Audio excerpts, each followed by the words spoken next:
Hey everybody, I'm Tom Vassell. I'm Z Garcia. Hello.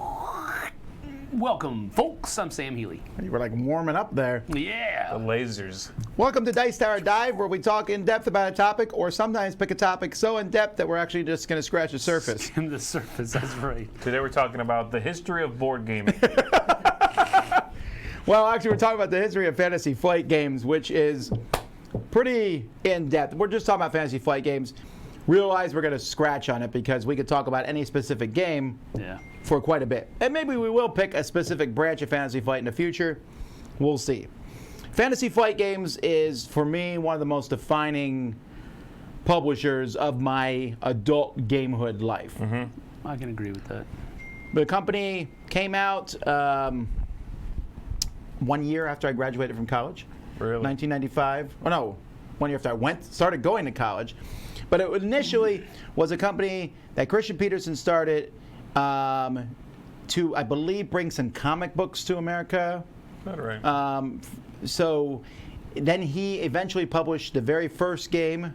Do you know what the first game product of Fantasy Flight was? Yes. What? Twilight Imperium. That is correct.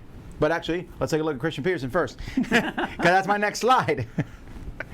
All right, so Christian Petersen, Christian Petersen is no longer, as of 1 year ago, December. He left Fantasy Flight Games and went off to pursue whatever else. So, but before that, he was a defining point. Most companies have a person who's like Stronghold Games, Stephen Bonagor. Sure, there's right, that. right. Even when Fantasy Flight got huge with 100 employees or however many they have around that amount, he still was the main focus behind this. He put everything into it. Not only was he the CEO, it was his thing that he came up with. Right. The original idea for the company came from his love of European comics. And so he got the rights to 3 comic books, Lucky Luke, Spiro and Fantasio, and Persephone. So he started publishing those, and he also did stuff like Asterix and Tintin. Really? All right. Well, he was bringing them. He realized people want those. He wanted to distribute those to America. Yeah. So he did all that. So then he fancied himself a game designer. Okay. Designed a couple games. I'm sure you've heard of both of them. Okay, what do we got? I've played both of these games. You have? I have. Wow. No, that's a lie. Actually, I've only played Golf Mania. Yeah, I've never played the first edition of Twilight Imperium. That's right. The first edition of Twilight Imperium I did not Which one play. did you like better? Well, I'm assuming it would be hard to be worse than Golf Mania. It is not a stunning thing, but he liked heard golf. Golf Mania 4th edition is coming out this year at Gen Con. So Twilight Imperium, which definitely looks like a product of its time. Absolutely, yes. Right? This is not if this came out today, we would mock it greatly. Sure. As it is, we're holding back now. Well, it came out in the mid-90s, This Sure. is when the CCG craze was happening. This very much looks like you said, a product of its time. And not only was it a product of its time, at this point, especially in gaming, I was barely in gaming at the time, but got in after this point. This kind of game was mocked by a lot of people. Euro games were just coming in style. They were king and everything. And this was kind of like, oh yeah, you guys with your counters and all that jazz. Other games that came out from Fantasy Flight around this time, the first edition of Disc Wars, the Thunder's Edge. You ever play that one? No. I've seen it a lot. I've seen it at a lot of like swap meets and flea markets and stuff like that. But I've never played it. Yeah, there was another slide in here I had, but the original, I forget the name of it now, but their fantasy version of Twilight Imperium. But Thunder's Edge was kind of like a mix in between that, like his version of BattleTech. Okay. They also did their own collectible card game. Game of Thrones collectible card game. Right. Now that has since changed. We'll talk a little bit about that later. But they were not that big of a company really Sure. at this point in time. They had a very cult following. You liked their stuff. I remember getting Thunder's Edge and being excited about it. And if you pointed out the flaws, which is something I'd be like, I'd have my hands everywhere pointing out the flaws at this point in time. But at the time I was kind of like, okay, shut up. No one else is making games like these. Yeah. Fantasy Flight was also known during this time here. They started what we call the silver line. That's right. Right? Silverline games. Now these are different sizes because they've changed the line. This is the original is that Arena Maximus is the original silver line size. The Atlantean was the same thing. The other ones came later. They ended up reworking the silver line into that tall, skinny box that you see Colossal Arena in there on the screen, but it originally was in a silver line sized box. And there were a lot of good games in that line. That line is, I think, where my jumping on point to Fantasy Flight. There were several games in that line. Like Right. Kingdoms there, for example. I remember Reiner Knizia's Kingdoms. Yeah. That was one that I remember distinctly getting and enjoying. There were several in there. There was the one that had an Indiana Jones-like theme. Oh, what was it? It was a racing game. Oh, we had to guess what everybody was. Quicksand. Quicksand, that's right. Right. Thank you. The thing about this line, though, was this line is very similar to many other lines of small games, where there was amazing ones, and there was some you were like, oh, Correct. Magdar. You know? Yeah. There was games that just weren't as good as the rest. One game of this line, though, stood head and tails above the rest, and is still the number one played game of Fantasy Flight if you rank them on Board Game Geek. I'm going to guess Through the Desert. No. Silverline? No. That was definitely the It's Silver still, Line game. they've just recently Yeah. redone this game, Huh. and I guess a new edition of it. It's sold all the time. It's one of our entry points into the hobby. It originally came from France, Germany, but Fantasy Flight's the one. Citadels. of Citadels! Okay, yeah. Yeah, Citadels, of course, was, I think, the one Silver Line game that probably outsold the rest by a magnitude of tremendous amounts. That makes sense, yeah. Yeah, this one did really well, and it still sells a perennial annual game that people really like. I remember playing this game so much when we were in Korea. I went to go find another copy of it in a Korean store, and I found one, but it was all in Korean, and it didn't matter. I could still tell you what all the cards did. Did you print them up, or did Amazing. you just play it in Korean? No, I just played it in Korean. Wow. That's amazing. Yeah. Yeah, this came out originally in that silver line box, the oriented portrait instead of landscape, as you see there at the beginning. And then eventually this came out in that small box as well, the really skinny tall box. They had an expansion that they folded into it. And then, like you said, it got reprinted not too long ago, maybe a couple of years ago. And what they did was they put out an essentials box, a tiny little square, which had the original contents of that original printing. And then they did one that was a fancy schmancy version, which happens to be the one I have. It's fantastic production, and it has everything in the original game, Dark City, and a whole bunch of new stuff as well. It really is the addition to get if you like the game. I mentioned collectible card games earlier. They have the Call of Cthulhu collectible card game, That's right. customizable card game. That way you can keep the CCG. And then the Game of Thrones one. I should mention at this point in time, I didn't make a slide for it, but I should have because it's really a defining thing for this company. Christian Petersen, I think he said he was flying on an airplane and someone said, read Game of Thrones. So he read it, loved it, made a game around it, Game of Thrones. I remember the first time it came in the mail, Sam and I were like, what is this production? The board game. Yeah, the board game. And that also kind of transferred him into like, hey, this guy can design a really good game. Because you either loved or hated Twilight Imperium. No one talks about Golf Mania, really. I mean, Right. it is what it is. But the Game of Thrones things, and this was before HBO even had optioned for it. They were kind of ahead of the curve in this Just regard. based on the books. Collectible card games, though, if I see a company starting a collectible card game today, I would feel very confident in betting against it. Like, Sure. you would have to give me extremely good odds to bet for a collectible card game. Fantasy Flight foresaw this, and so over the years, they changed to the living card game option.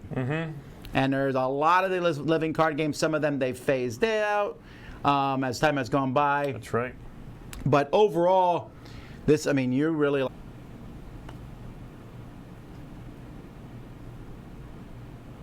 Are we on? We're back, I think. Well, folks, we lost power here at the studio. We had battery backups, but for some reason it did not work. But we're back. So if you're watching this later on, you'll see maybe a glitch or something, and that's what happened. Anywho, we're back. So we're talking about Fantasy Flight games, and the last we were talking about was their LCGs, the living card games, and as Z was saying. I just said that the Arkham, you asked me if I like the Arkham Horror one. I said, yes, indeed, I do. I think that did something very innovative with the Lord of the Rings one, which was make it not the typical two people or multiple players fighting against each other, but they made it a campaign-driven, cooperative living card game for one player or two, possibly more if you buy more core sets. And that was really something different that they did with that system that they could not really have done with collectible card games that are randomized into packs. They could tell a cohesive story at that point and expand upon it. Well, I would argue that cohesive stories have been told with collectible card games. L5R from AEG is one. Not on a per game basis. They told an overarching tale of this world. Like, this Sure. guy becomes, emperor and then is betrayed, but that doesn't affect my one sitting. I get it, of but the there's game. also games where you're just playing against someone else. Star Wars, Game of Thrones, and an LCG, basically a living card game, allows you to build a deck out of the same pool as everyone else. That's right. Sam can't be like, I have I bought this rare card, or I this happen rare to card, luck and I'm like, into ah. Right. So if we talk about games Fantasy Flight is known for, one of the properties that they've jumped into full force is the Cthulhu one. Arkham Horror, which came out, is still in their top 5 sold games, I think, of all time. It's definitely one that a lot of people know about, but they followed that up with Elder Sign, the dice game, the Eldritch Horror, Mansions of Madness, Arkham Horror, the card game, and just not too long ago, the Arkham Horror Second Edition. Second edition, right. Right? So it. there's Third edition. Third edition. You're right. Oh, because the first edition wasn't even Fantasy Flight. That's right. Their first printing of it was second edition. Got it. So Cthulhu is a thing, is one of the main arms for me of Fantasy Flight. When I think Fantasy 100%. Flight today, there's other things that come to mind first, but Cthulhu is definitely there. Yes, that's a big Other one. companies try to do Cthulhu board game wise, but I don't think anyone has even remote.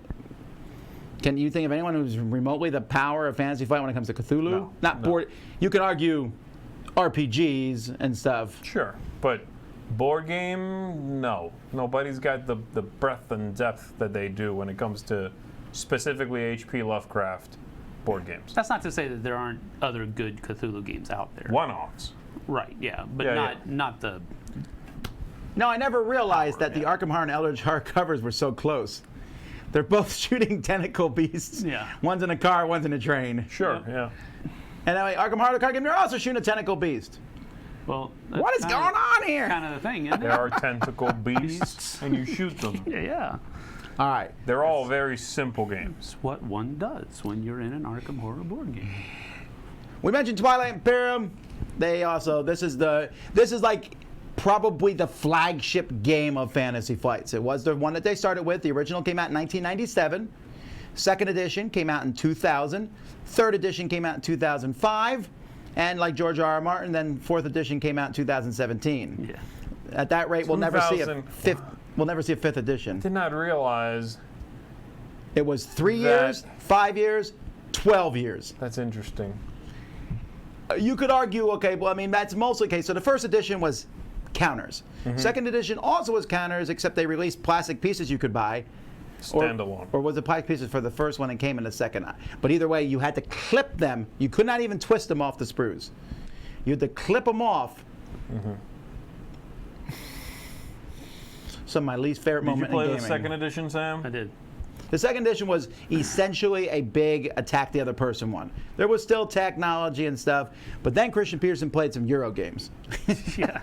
And TI3 was born. It was took ideas from Puerto Rico, and he said it was the definitive finished version. He made 2 expansions that came out over those 12 years, but I don't think they had any plans to remake it for a long time. Sure. In fact, they said so in the documentary Shut 'Em Sit Down did of this. Fourth edition just came out. Was it 2 years ago? That sounds right. Yes. Wow. It's already 2 years old. Yeah. Well, if we're going by the first edition, next year it'll be 5th. That's not going to happen. Yeah, right. No. They haven't announced an expansion for it yet, though. That I'm Yeah, surprised about. That's what I'm waiting for. I'm not waiting for another edition of this game anymore. But I hope am- so. I am waiting for an expansion. I wasn't it'll even like happen. sitting there saying they needed a 4th edition. The 3rd was fine. And the 4th is actually more of a 3.5 than anything else. It is. They've actually trimmed some of the fat from the 3rd edition. But That's- definitely 3rd edition from 2nd was I mean, it was a different game when we played them out there. Right. Did they have, I forget, I never saw the second edition or the first for that matter. Did they go to that new sized box for the third? Yes, that's actually a good thing. I didn't. There's so many things I did not put in this presentation. There's too much. It really is. We could talk about that briefly. There was the coffin-sized box, we call them. So there was. Let me see if I can name them all. There was Twilight Imperium 3. There was Tide of Iron. Dust. Tide of Iron. Tide of Iron. One of the Doom, StarCraft. StarCraft was certainly in Descent, first edition. They also have a Warcraft, the board game. Yeah, Warcraft, the World of Warcraft. Board game. That came in the big. Yeah, these were that huge. Went away. I was like, do I need to keep these games? Those boxes were tremendously large, but they were imposing boxes. Yeah. When you got one of those, again, this was a different time. This is pre-Kickstarter, folks. Right now, folks are desensitized to getting a box in the mail that's bigger than your dog. You know what I mean?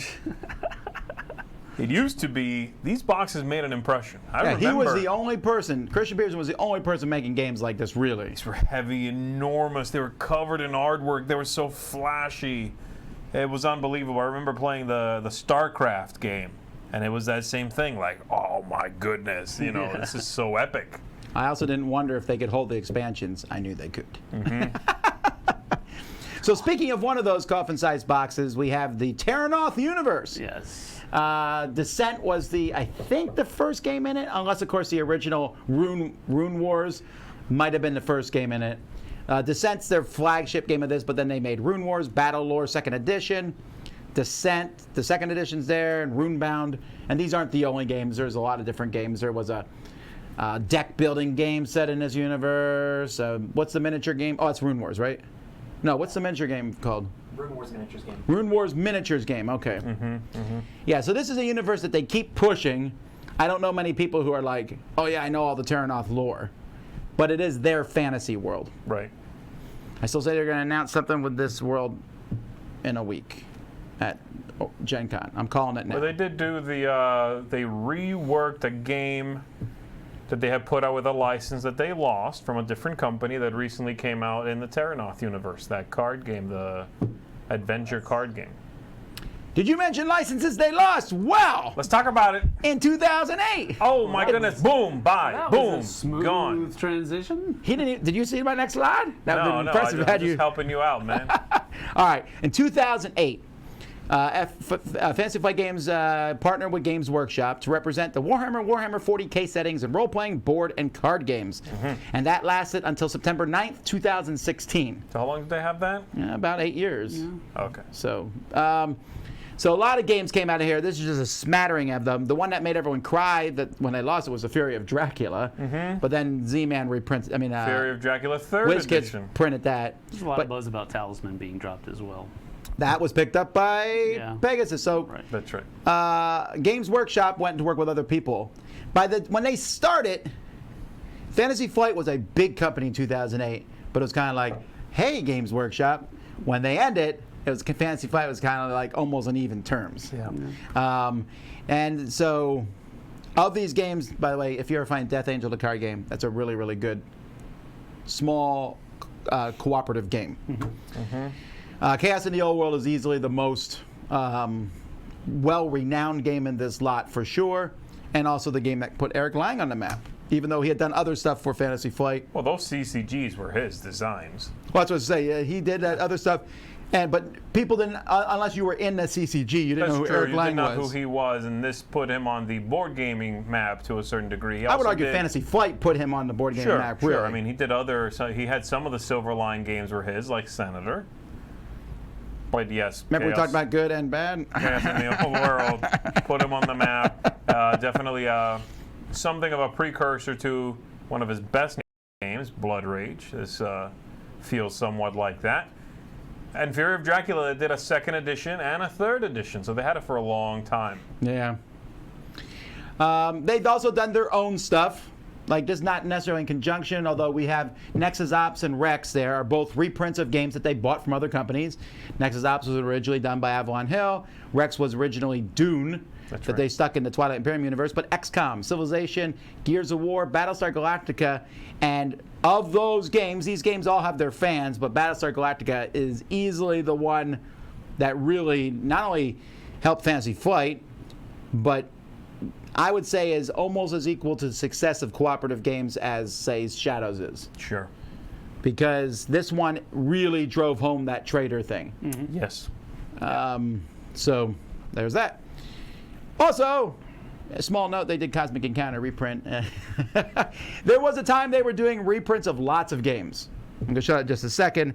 But Cosmic is one that they did, and it was like a dream for me. Like, my favorite company making my favorite game. I remember Kevin Wilson, who was the developer behind this, brought his copy of Cosmic, and we played it and talked about it, and then the next year they came out with this. And I said, yes.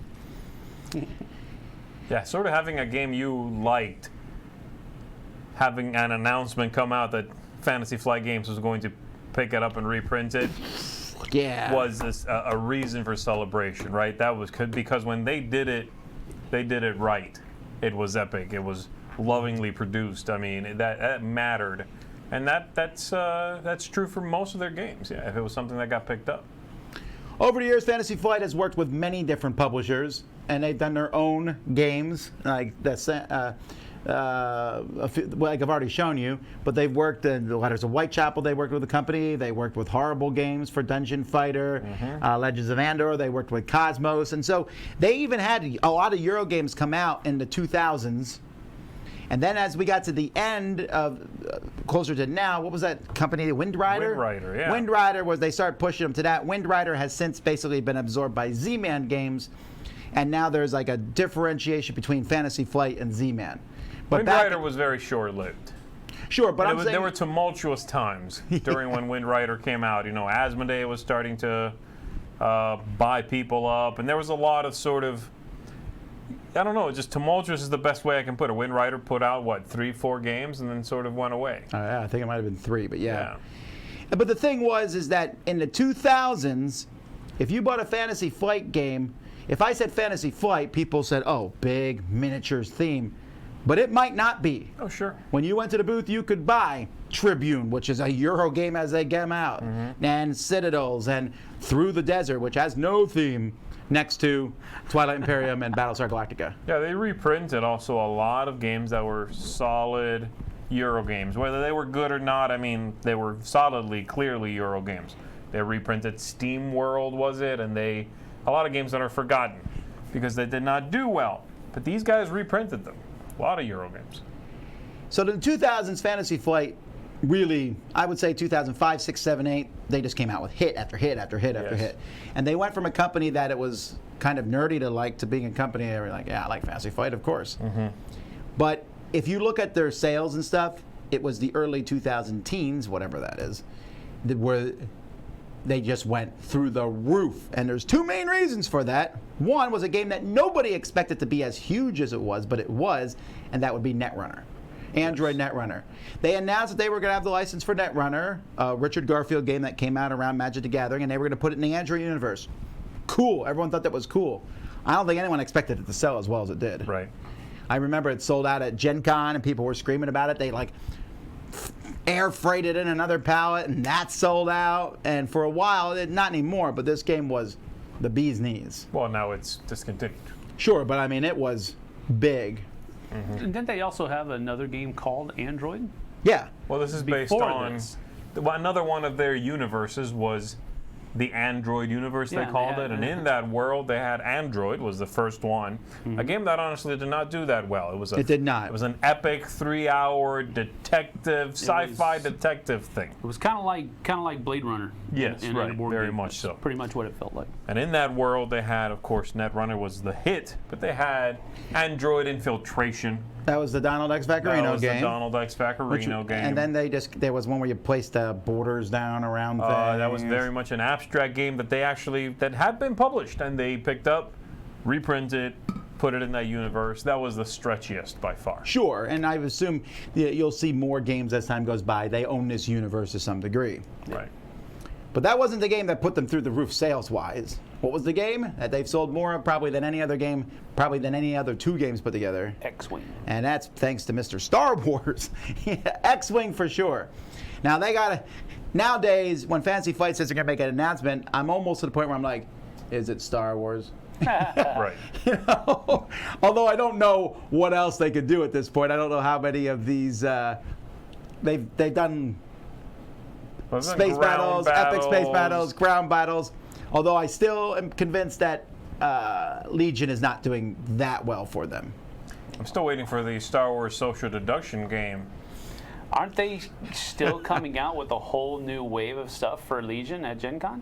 Oh, I'm sure they are. They I just have don't a think whole- it's. I mean, I they've just got- don't think it's blowing the doors down. X-Wing blew the doors down. Yes. I mean, it was sold everywhere. It was sold at Target. You know, Right. you could buy it all over the place. It was a really cheap price point. The stuff was pre-painted. It was an amazingly popular game. Then they redid Descent into Imperial Assault. I know that did well. Star Wars Rebellion. And we're still not even sure what happened because Fantasy Flight, when they got the Star Wars license, they got the license to do card and miniature games. So that's how they got the license to do. They did the LCG that we mentioned earlier, and they Star also Wars, did X-Wing. And then they did Armada. But Hasbro has the board game license. So when they announced Rebellion, we were kind of like, seems like that's a board game. And they were like, it's a miniature game with a board. So there was some license within a license that they did with Hasbro. I don't know all the details. I haven't. It's not public. I don't know what it is. But there's something. And then they did Outer Rim, which is clearly a board game. Like if you thought Rebellion was there are kind of no miniatures, Star Wars Outer Rim is clearly a board game. So Well, I mean, Rebellion definitely had a good number of miniatures in it. I mean, that's what I'm saying. You could argue that one, but Outer Rim is like, yeah, it's a board game. No, there's no miniatures at all in Outer Rim. So I don't know how they got away with that one. But well, maybe I'm sure I don't think they got away with it. No, I get it. If there's one thing I know about Fantasy Flight, they dot their I's and cross their T's. Correct. But yeah, it was Star Wars is certainly the flagship of Fantasy Flight. I feel like it's. These games, all the ones up there right now, are, for the most part, massive original games. I know X-Wing is kind of based on the Wings of War system, and Imperial Assault is kind of Descent, right? Yes. That's the idea. The other ones are, generally speaking, original games, but they slapped it on a lot of stuff. I remember when they came out with the Star Wars something something, which was a reworking of a tiny card game called CIA versus KGB. Oh yeah. A two-player. Empire versus Rebellion. That's it, right? This was just like, put some chewing gum on there. Star Wars, baby. So, just to give them the slightest bit of grief, they did really put it on a lot of things that didn't need it. Well, when we were at the Fantasy Flight in-flight report that they do at Gen Con every year last year, they announced their big new thing, which I just realized I had to make a slide for, Keyforge, right? And that's their new thing that they're on. We'll talk about the future of Fantasy Flight in a second. And yet still, a good chunk of the in-flight report was, here's the new Star Wars stuff. Sure. Yeah. So there's Star Wars, Game of Thrones, Cthulhu. That's like their three-prong. Yes. They have that to the point where if they do anything that's not in there, I'm kind of like, what is it? That's different. That's And they can interesting. probably count on it not selling as well. And they probably know that. All right, well, the biggest thing. The last few risks they've taken, Keyforge notwithstanding, that was a hit. They would reprint things, and you'd know it was you guys are betting against the grain here. This is probably not going to do well, right? I mean, they reprinted a couple of years ago. This might have been more than a couple.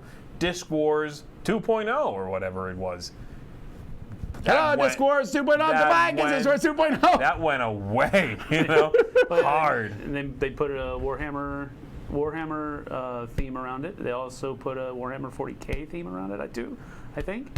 So, I mean, they did everything they could to try to... There's a game, buy it quick and point it back. Yes. Yes. All right, so almost 5 years ago, it was 2014, November. Wow. Where they announced, they announced it actually at Gen Con, I want to say. Mm-hmm. They announced it at Gen Con, and then it happened in November. I want to say that happened. Where Asmodee bought Fantasy Flight Games, which still, of the past 10 years, is the biggest news in gaming for me. I mean, there's a lot of other things that have happened, but I remember when this happened, it blew my mind. I was like, wait, what? Because I knew Asmodee had been buying a few companies. Fantasy Flight was not a company we expected to ever sell. Right. It was led by Christian Petersen. If anybody was going to buy somebody, Fantasy Flight was going to buy somebody. The reason for that, for me, is because I remember Asmodee before this logo. You know, I remember Asmodee just being another little player in the field. They had a 10x10 booth at conventions. You know, they were putting out these strange little esoteric French games. They had a few interesting things, but not any more or any fewer than any other company, you know?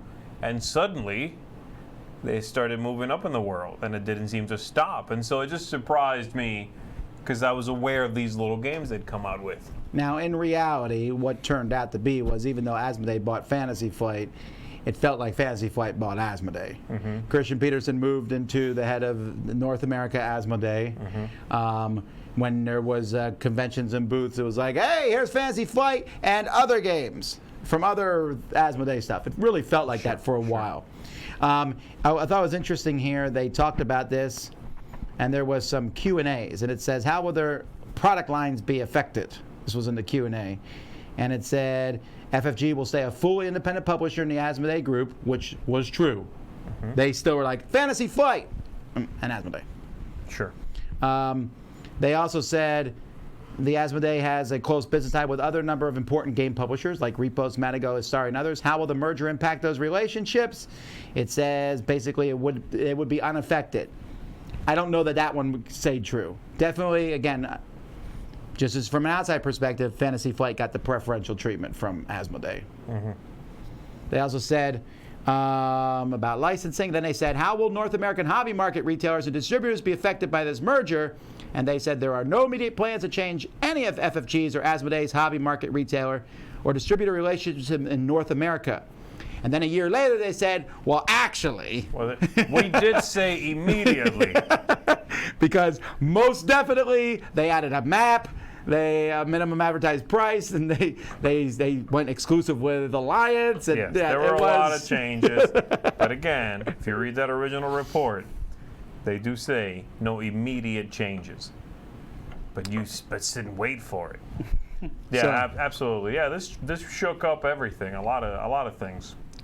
So the future of Asmodee, like I said, I feel that Asmodee is not as exciting to me with their announcements as much as they used to be, because I'm just like, oh, which of their licenses is this new game going to be in? Mm-hmm. And what second, third, fourth edition of something are they going to do? Even though, like recently, like Lord of the Rings, which is another license they work a lot with, that Journeys of Middle-earth, I love that game. I think it's super fantastic. But it was definitely a reworking of Mansions of Madness. It's very rare that they come out with something and you're like, well, this is new. They did do that last year with Keyforge. Yes. They worked with Richard Garfield to bring a new game that every single deck in the world is unique and different. They tried it with Discover, Lands Unknown, which did not work out as well. No. But right. Keyforge is still going strong. A couple years ago, they came out with Star Wars Destiny Dice, which was a collectible dice game, right? But that was every now and then they do try it, but the problem is supporting a lot of those at the same time. They've got that one going. I think that's the only one they've got going. Well, Star Wars Destiny, the biggest problem was as soon as they made it, sold out instantly. They didn't have enough product to make it, so they made some more as fast as they could. But when you don't have that product right away, it's hard to keep that demand going. Yes, yes. Of course, if you have too much product and there's no demand, that's even worse. Rolling thunder, right? All right, well, we're going to talk a little bit more about Fantasy Flight and the future, and we'll take your questions and comments. But before we do that, let's see what our contributors have to say. Here they come. Soon.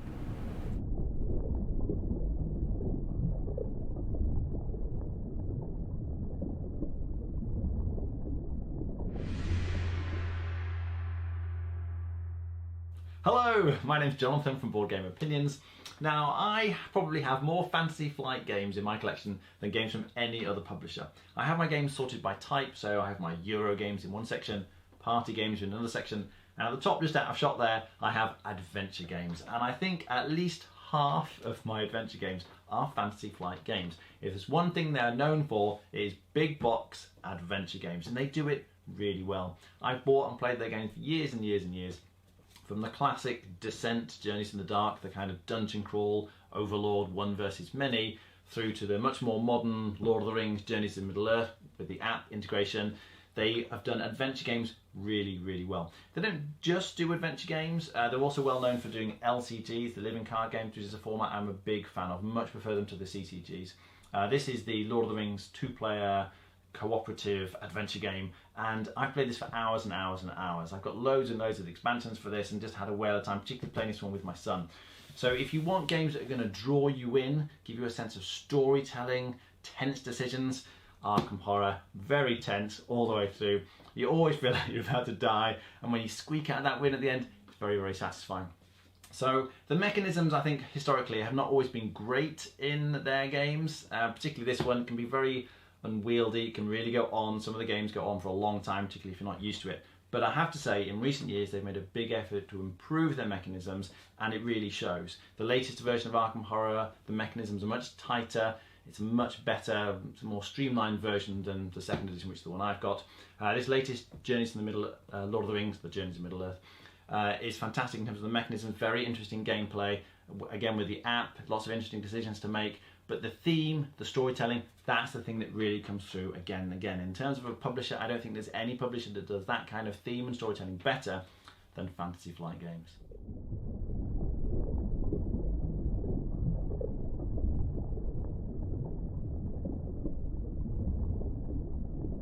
Hello everybody, and welcome to another episode of If You Like This, You Might Like That. Today we are talking about Fantasy Flight Games, and going through my collection, I realized I have a fair number of their games. I also realized that a lot of my recent purchases from them revolved around either Star Wars or the Cthulhu mythos. So today, I thought I'd highlight some of their slightly lesser known games from their lineup. The first game was originally published in 1989, but published by Fantasy Flight in 2010. It is called a la Carte. It's for 2 to 4 players and plays in about 30 minutes. You take on the role of a semi-psychotic chef who is trying to perfect their cooking skills. Each player receives a miniature pan and a hot plate, and during the game the players will have a few options to do with their 3 actions on their turn. The players will all start with a recipe they wish to cook, which will list a list of condiments the dish must possess, and the temperature the dish should be cooked, along with the heat level that will actually burn the dish. On a player's turn, they will either turn up the heat on their stove by rolling a die, and the die will either allow the player to turn up their heat level by 1, 2, or 3 levels, or it can offer the player a coffee break where they can randomly select a special action tile, or finally the die can show that all players have to raise their heat by 1 step. The second action the player can do is season their dish. It can be taking one of the little condiment bottles, which contain wooden cubes, and turning it over above their dish to try and get some of the condiments out. No shaking and no tapping allowed. You can have up to 2 of each condiment, as a third would overspice the dish. The last action the player can choose is to use one of their coffee break tokens.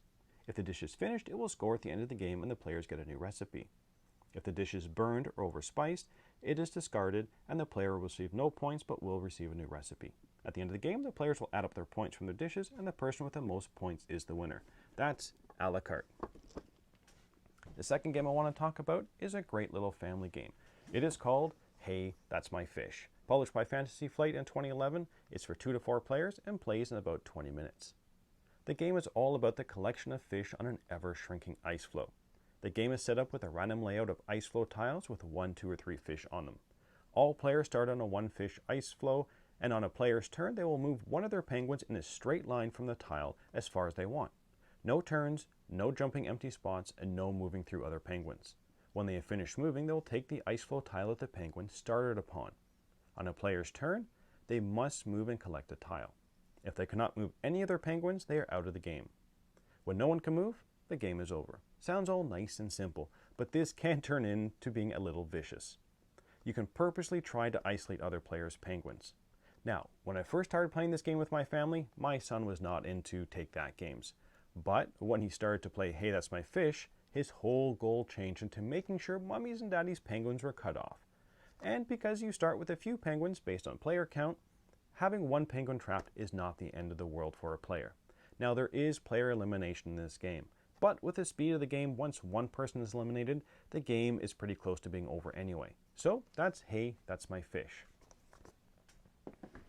The last game I want to talk about is Android. No, not Android Netrunner, but Android. It was published in 2008, plays 3 to 5 players in about 2 to 4 hours. The game is about a dystopian future and there's a murder there. Each detective plays differently, and each player must balance the pursuit of the murderer against the personal lives of their detectives and their inner demons. Each detective has a personal plot that are resolved gradually during the game. While dealing with their detectives' personal demons, they must also have the detectives travel around the city of New Angeles and the moon colony of Highline, chasing down leads, calling in favors, and uncovering the sinister conspiracy beneath it all. So, you need to be solving the murder, uncovering the conspiracy behind the murder, and finding inner peace for your detective.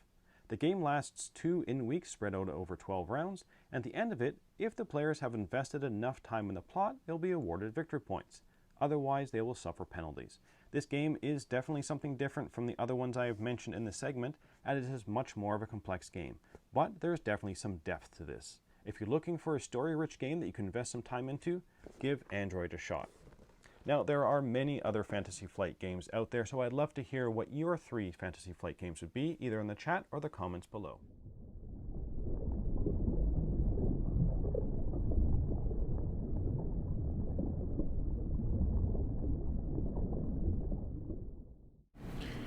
Alrighty, well, again, we could talk about this. Well, I could talk about this all day. Boys. No, there's so much about Fantasy Flight, and you're probably saying you didn't mention this game or that game, and there's just so much. They're a company that definitely, they're one of the coolest companies to go by at Gen Con. A long time ago, over a decade or so ago, they decided they were going to rule Gen Con. They have the center display there. They have big display cases in glass with upcoming games. Yeah. They did an in-flight report where they announced everything to the point where it's sold out every year as soon as it opens up. Yeah. People go, and we've all been at these things, and people sit there like this, you know, ready to hear what they're going to say. They have like... It's as close as board gaming gets to being a at an cult. Apple keynote. Oh, an Apple keynote is probably a better way to say it. Yeah, that's where I was going with it. Keynote. All right. Apple Keynote. Cult. Yeah, cult. That took yeah. a super dark turn. I can see how it's. Well, there's a lot of similarities. Hey, There's a lot of respect Apple. similarities. Not everything they do is gold. They started a movie studio a few years ago. Remember that? Did they? They announced I it. don't know that. They were going to make a move. They were going to start making movies. I think they made one. I don't know. It's no longer in existence. I have no idea. I've I've never heard of that. Then there's a lot of things that Think they you started. dreamed that. No, that did not dream that. Is the thing. They also started things that sounded like they'd take off and didn't, like Legacy of Dragonholt. I was expecting 7 more books in that series. Yeah. Never happened. Sure. That's true. That's another game that I don't attribute that to FFG Because it's so different. It's so different, yeah. But it's something I really enjoy. So do you have any thoughts or questions? Go ahead and ask them. We got a few minutes before we pass our live channel over to Ambi. Yeah, for me personally, Fantasy Flight is not as exciting as it was 10, 15 years ago. Just, it is that way. Because of a lot of reasons, other companies have also moved up. They're no longer alone in this amazing thing that they do. I think for me, I agree with you there, but it's more about sort of banging that same drum, you know? They have, like you said, fantasy, Lord of the Rings, Cthulhu stuff, Star Wars, and then their own sci-fi or fantasy, rather, universe. Oh, and Game of Thrones. I'm sorry. I'm not excited by most of those. That's the problem for me. But I still like when they do stuff. I know it's going to be good quality. Sure, For right, sure. right. And there's stuff, you love Star Wars Outer Rim. Oh, yeah. You love Twilight Imperium. My You thing's like the Cthulhu, yeah. Cthulhu card Cthulhu's game. You play my- that a ton. I do. Well, that's the thing. I like most of those games. Yeah. I couldn't care less about the Cthulhu stuff. Could not. I like Arkham Horror, and I like Eldritch Horror. Arkham Holder is good. Arkham Holder. What a hold You crazy. use it to hold your boxes. Yes. Arkham Holder. But You one of the laugh, things- but that may be coming out soon. One of the things that we were talking about is that I'm realizing as we were going through all of these games that they've done that many of the games that I don't enjoy or I didn't keep, or like a lot of the Silver Lines, I like maybe 1 or 2 of them. The more epic games like the Twilight Imperiums and the Fury of Draculas, which they don't even have the license for anymore.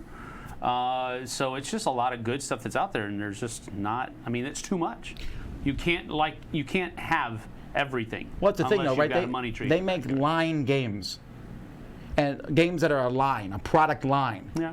And they're hard to get into unless you get into it. So you're into Yes. Arkham Horror. Right. Yes. And you were doing Star Wars Rebellion for a while, but not Rebellion, X-Wing. X-Wing. And I tried to do Armada. And Armada, yeah. And the living card games. And after a while, you're just kind of like, being into more I than can't one, keep up. being into more than one living card game and actually staying on top of it, even just that is, it's about that cyclical nature of like, hey, the next one's out, and it dries up in about a month, and the next one's out, so you got to stay on top of it. Yeah. Sam, have you played Twilight Imperium One? No, I have not. Would you play it today? Why? Yeah. Fourth like edition is a better version. Would you of even the play same two? game. Would you not do it just to be like, I want to see what this is like? Nope. I would. I'd like that kind of stuff. I would sit down and look at the rules. I'd play it. I mean, That's- not that game. I'm That just sounds saying. even more boring than playing the game. Actually, I believe he just said he would play Twilight Imperium First There you Edition. go. I said That's a not stat. that game. We're gonna do it. If I'm into I something. changed my mind. Oh jeez. If I'm into some game and it's its 4th edition and I really like it, yeah, I'd kind of want to try where it came from. I mean, I tried one time. Be like, wow, what a difference. Or just to look at a product of its time, you know? Testing Tuesday. Someone said that maybe Legacy of Dragonholt is no longer with them because Nikki Valence, the designer, moved on from the company. That's right, yeah. What are each of our favorite Silverline games? Colossal Arena is pretty close for me. I like that one a lot, and I also like Citadels, obviously. Condottiere. Yeah, okay. That was Silverline, yeah. Hey, That's My Fish, probably. That wasn't a Silverline, huh? Yeah, it was. Pretty sure. Or maybe I'm thinking of Mayfair. Mayfair had it. Hey, That's My Fish. The problem is, Hey, That's My Fish had, So many had an publishers. identical box size to the Silverline, so maybe I'm wrong. They have it now, the little box. Yeah. If not that, does Blue Moon count? Yes. Go ahead. Because Blue Moon was in the box that was a Cosmos release for the 2-player line. Yeah. And FFG reprinted in English in the U.S. I don't know if you would call that the Silver Line, but for one of those lesser-known, smaller games, that's the one I still like. And it did get reprinted in a big box. Again, we were talking about this years later at Gen Con. I think they were like, this is out now, and 3 months later it was done. But at least you got a copy. I did. What company, says some random dude, seems to be following in the footsteps of FFG? If you'd asked me 5 years ago, I would have said, come on. Like right up, that was where they're at. What do they mean by that? Just by becoming Well, I a big don't player know. in the board game Could be world? anything, right? Yeah. Well, I mean, the increase in... I mean, for me, when I think of the trajectory of the company, I think of component quality kicking up and up, bigger and bolder projects, and then also sort of a consistency in look, because they reutilize a lot of artwork. That's part of it, but Yeah. there's also just a consistent. You could remove the logo from a Fantasy Flight game and show it to me, and I could probably say, looks like a Fantasy Flight game. Yeah. That's what I mean. Who else is in that realm? Now? I think Come On still fits there. Maybe, yeah. Even more so a few years ago when they had like Euro game lines and small game lines. Now they kind of seem to focusing back and just on their big stuff. Yeah. But Come On is definitely there until they get bought by Fantasy Flight in 3 years. But Spoiler that's alert just for the future. that's just guessing. Yeah, but come it back is and watch just this video if it does happen. I mean, they are and then I'll be already- like, yeah, I knew all along. They are already connected. Right, they're already distributing their games. I'm just saying, Yeah. it feels like the groundwork's, but who knows? Yeah, really. an interesting question. Awaken Realms, maybe, but they're in the Kickstarter route, so that's a very different thing. Yeah, it's a different path. Who knows? Let's see. What was the next game here? Do you think FFG will make a new version of a game like Battlestar Galactica with a new skin since the TV show is not around anymore? I wouldn't be surprised. I would like if they did, per se. It doesn't have to be straight Battlestar Galactica. But Battlestar Galactica, as we see with TV shows in the past, fewer and fewer people are going to watch it as time goes by. Yeah. Like, what if they made Stranger Things? It couldn't be the same game, right? But something with a very hip-hop No, not hip hop. Just hip. Hip? Sorry. To the hip, to the hop, to the hip, and the hip hop. Very hip hop. Have you seen Stranger Things? That's man? not hip hop, bro. I meant hip, not hip hop. That would actually work probably pretty well. Really? You don't think so? Yeah, like who's infected by the virus thing, you know? I haven't seen anything Yes. past season 1. I would just like to see how they would transfer the blowing somebody out of the airlock. Do you like shove somebody through one of the portals to you the take them to underneath- meet to the 11, and you're like, upside down? murder him. Oh my goodness me. Goodness. I would like, honestly, to see that happen. But a lot of the things I want Fantasy Flight to do when they put out second editions, they don't do. And that is streamline and simplify to a certain degree and shorten game length. So they have a lot of 4-hour games. 3-4 hours. If they put this out again with a different theme, Which isn't a bad thing. it's not. But that is kind of their bread and butter. Right. So a lot of my experience with them would be, ooh, that sounds fantastic. They finally put it on the website. Oh, it's listed at 2 to 4 hours. Yes. And it's never 2. Yeah. Does the expansion craziness hurt your opinion of FFG more than help? No, I like it. I do too. That just means I can't follow every game. Yeah, Right. You got to. But if I pick a game that I like, I'm like, oh, well, at least there's gonna be stuff for it. yeah, I like it. Like Arkham Horror. So that came out last year. You liked it. Still going Will there be strong. more stuff for it? Yes. Unless just they lose announced- the license. They literally just announced a standalone thing for it a few days ago. Sounds really cool. You were in a haunted hotel or Save something. it for tomorrow's news segment. Now you've ruined it. What am I supposed to talk about? That's not a thing that never got announced. I made that up. I dreamt it like Tom dreamt that movie studio. That movie studio is that is an actual real thing. No, you were watching an old movie. Fell asleep. Alrighty. Well, that's pretty much it for now. We're gonna shut this show down because Ambi is gonna be doing a live painting thing in just a few minutes at 2 o'clock. So just pop on over to that. Thank you all for watching. Thanks to our contributors. Thanks. Everything I say, Fantasy Flight Game really means a lot to me as a game studio, though. agree. They've done a lot for me personally. Some of my favorite games, when we talk about our top 100 games, probably 10 of them are from Fantasy Flight for me. There's a lot there. I really like them as a company. Yeah. I completely agree.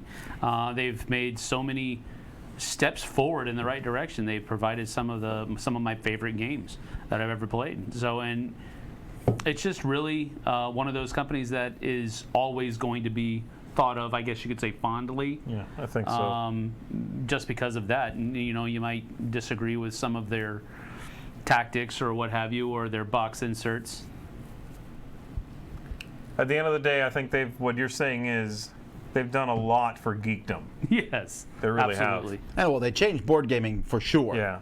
But like, you know, this much love for Star Wars, Lord of the Rings, that geekdom that they've sort of celebrated and profited from, of course, but celebrated. It's normalized it a little bit. I like that about Fantasy Flight, you know. Alrighty, well, that's it from us on our Dice Tower Dive. We'll see you back here tomorrow for Board Game Breakfast. Oh, Until then, I'm Tom Vassell. I'm Z Garcia. Have a good one. Sam Healy. See you on the flip side, folks. Take care.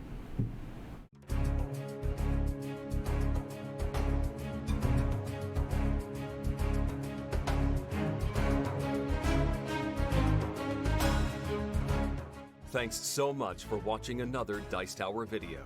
If you enjoy our videos, subscribe to the channel for more fun, comprehensive board game coverage. Also, consider joining us at one of our events.